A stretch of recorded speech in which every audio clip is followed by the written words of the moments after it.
Okey, kesian saja kan. Ini owner ni, saya kesian tau. Kadang-kadang kalau kita tak tahu pasal kereta ni, walaupun sikit tak tahu, memang kesian.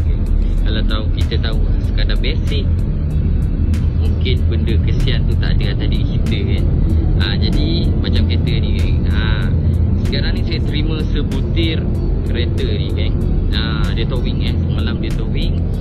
Lepas tu saya tolak lah. Dah sampai workshop, buka pintu workshop semua, saya tolak masuk dalam lah.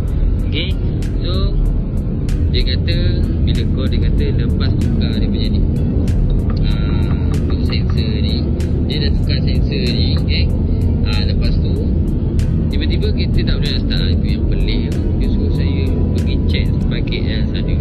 Saya tengok kilometer pun sampai 40 kilometer, 40 minit.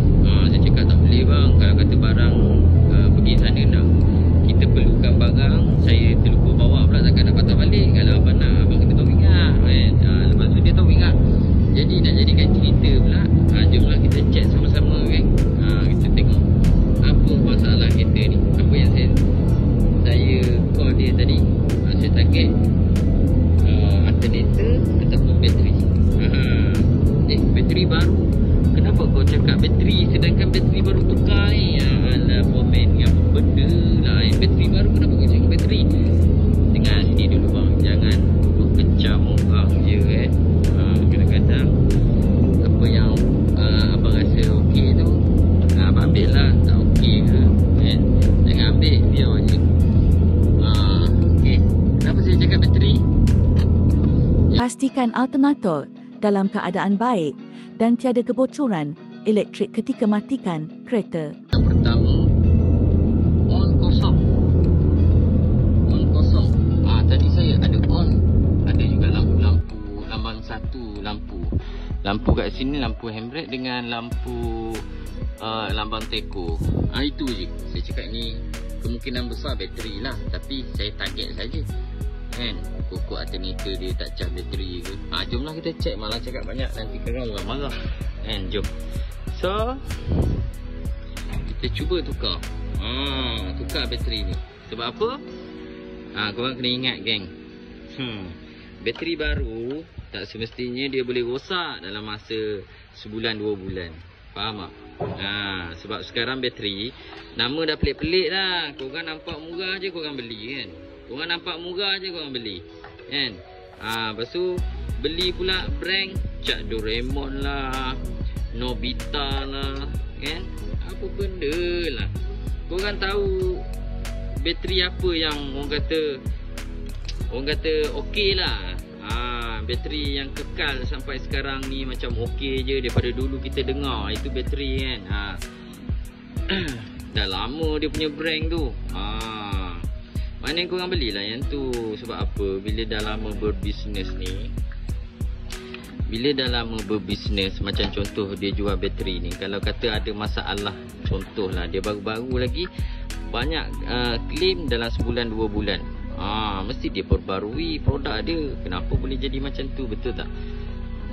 Sebab itulah kita nak bateri yang brand lama-lama. Allah, janganlah ambil brand Nobita, Doraemon and Naruto. Benda tu baru kan. Jom kita pakai bateri Vios ni lah. Right, korang kena tunggu. Vios ni buat apa?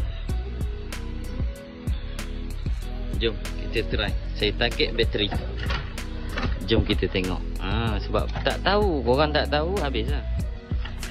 Towing, kalau kata towing insurance ada, okey lah. Kalau tak ada towing insurance macam mana? Kalau tak ada towing insurance macam mana? Habislah duit. Benda ni tak ada apa pun. Jom. Yes, nampak dia ada spark. Tadi macam tak ada, ni macam ada pula. Okey, jom kita start. Bismillahirrahmanirrahim. Bismillahirrahmanirrahim. Okey, baik. Nampak dia dah keluar. Nampak? Dia dah keluar dah geng. Apa yang terpapar kat sini. Ini confirm hidup.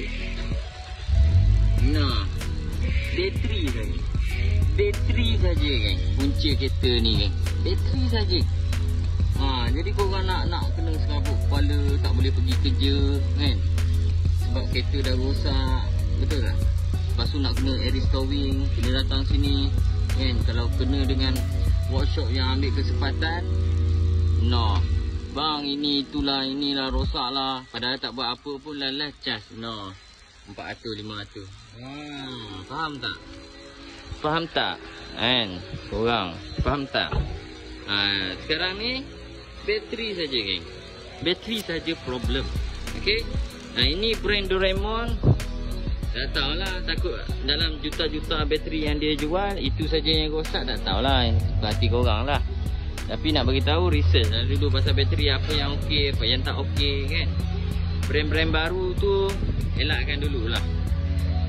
Jom kita test alternator dia. Pokoklah alternator yang rosak, betul tak? Nah, ini secara kampung. Kita cek secara kampung, alternator tu tak rosak. Maknanya alternator tu ada cas bateri. Bateri ni dia tak simpan karen. Faham tak? Jom kita test lagi sekali. Andai kata dia kurang cas lah, maknanya dia alternator ni ada kurang sikit cas. Nampak? Boleh rem lagi. Kalau kata alternator boleh rem kan, boleh rem lagi, maknanya alternator tu okey, tak ada masalah. Kalau kata tak cukup cas, kita tak payah rem, kita biar lama sikit pun dia dah mati lah. Apatah lagi kita rem je terus mati, tandanya alternator tu dah lemah lah. Kalau sekarang ni alternator dia okey, rem pun okey, cabut kepala bateri, aircon pun keadaan okey, tak ada masalah. So itu sahaja geng